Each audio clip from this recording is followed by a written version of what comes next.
नमस्कार, आप देख रहे हैं आर्या न्यूज। मैं हूं आपके साथ सुमन पाल। खबरों की शुरुआत करते हैं। कोरोना मामलों में एक बार फिर से कमी देखी गई है। 5 दिनों के बाद 30,000 से कोरोना मामले सामने आ रहे हैं। आपको बता दें कि मंगलवार सुबह स्वास्थ्य मंत्रालय की ओर से ताजा आंकड़ा जारी किया गया। मंत्रालय के अनुसार पिछले 24 घंटों में 26,115 नए कोरोना केस और 252 कोरोना संक्रमितों की जान चली गई।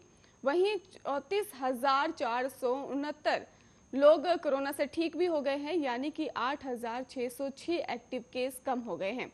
कोरोना महामारी की शुरुआत से लेकर अब तक कुल 3,35,04,000 लोग संक्रमित हुए हैं।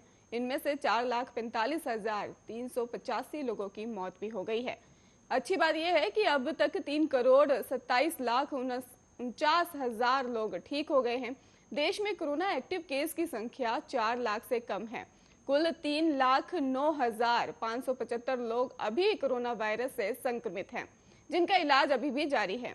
बता दें कि देश में कोरोना से मृत्यु दर 1.33% है, जबकि रिकवरी की रेट की अगर बात की जाए तो 57.72% है। एक्टिव केस 0.95% है। कोरोना एक्टिव केस मामले में दुनिया में भारत 8वें स्थान पर है। कुल संक्रमितों की संख्या के मामले में भारत दूसरे स्थान पर है, जबकि अमेरिका, ब्राजील के बाद सबसे ज्यादा मौत भारत में हुई है।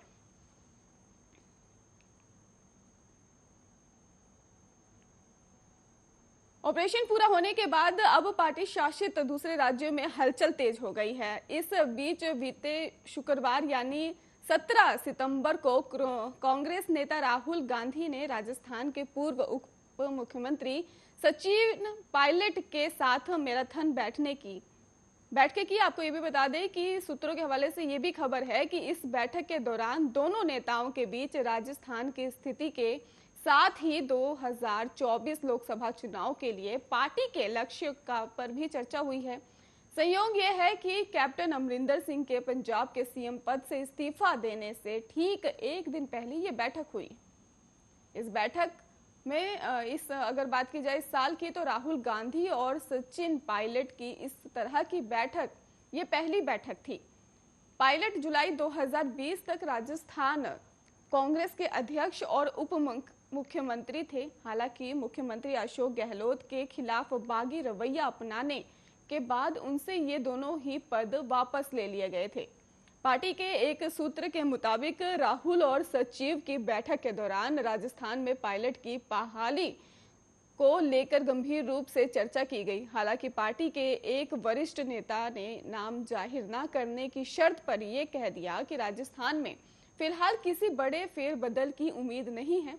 उन्होंने ये भी कहा कि पार्टी का पूरा ध्यान फिलहाल उत्तर प्रदेश, पंजाब और उत्तराखंड में आने वाले विधानसभा चुनाव पर है।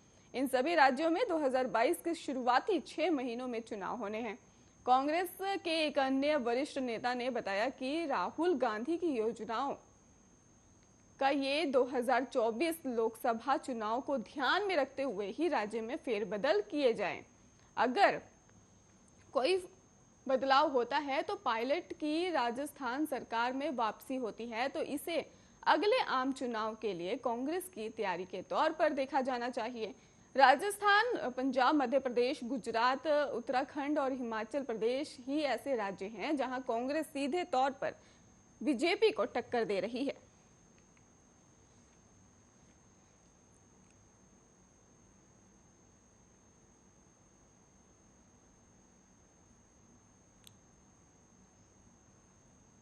केंद्र सरकार पिछले कुछ समय से कारों में मिलने वाले सेफ्टी फीचर्स को लेकर कई ठोस कदम उठा रही है। एक्सीडेंट को कम करने के लिए साथ साथ मौत के आंकड़ों पर लगाम लगाने के लिए कारों में दिए जाने वाले सेफ्टी फीचर्स बहुत जरूरी है। वहीं इसे लेकर केंद्रीय मंत्री नितिन गडकरी ने एक और बयान दे दिया है। उन्होंने कहा है कि छोटी कारों में भी बेहतर सेफ्टी फीचर दिए जाने चाहिए। नितिन गडकरी ने कहा कि छोटी कारें जिन्हें ज्यादातर मिडिल क्लास के लोग खरीद सकते हैं, उनमें भी ज्यादा एयर बैग होने चाहिए। उन्होंने कहा कि हैरान हूं कि वाहन निर्माता कंपनियां केवल अमीर लोगों द्वारा खरीदी जाने वाली बड़ी और महंगी कारों में ही ये 8 एयर बैग क्यों देती है। गडकरी ने छोटी और सस्ती कारों में भी ज्यादा एयर बैग देने की भी बात कही है। इससे एक्सीडेंट में होने वाली मौतों के आंकड़ों को कम किया जा सकेगा।